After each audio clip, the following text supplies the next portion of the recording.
乡亲啊，继续来看，这是上班族的小幸福、小确幸。每年2025年，总共会当休115天，其中3天以上的年假有6届，上久的一届是农历过年，会当连续9天。啊，敢若2月初8一天爱补假。 阮外甲食名表，万元书特别来，万里路也是行会来，都等每年行事历放出来。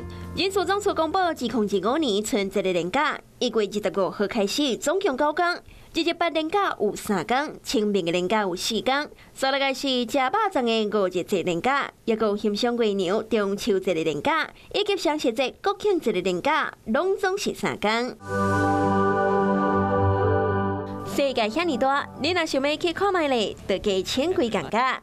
元旦年假加请2天啊，连续休5天；清明年假你较乡咧，请3天，一困休9天；较客气咧，请2天，卖当连续休6天。中秋甲国庆大家因大做伙，搁请3天啊，就当连续休9天。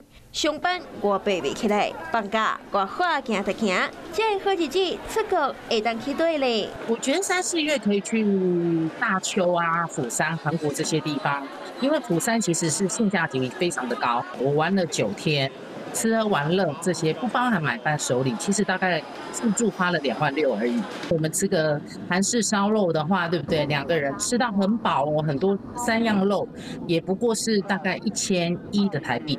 所以其实不管是美食或者是旅游的景点，其实都蛮符合我们的。旅游专家建议讲，春秋2季，韩国的釜山甲东南亚拢正适合出去旅游。预算若计划，中秋甲国庆期间，就会当去澳洲看饭啊。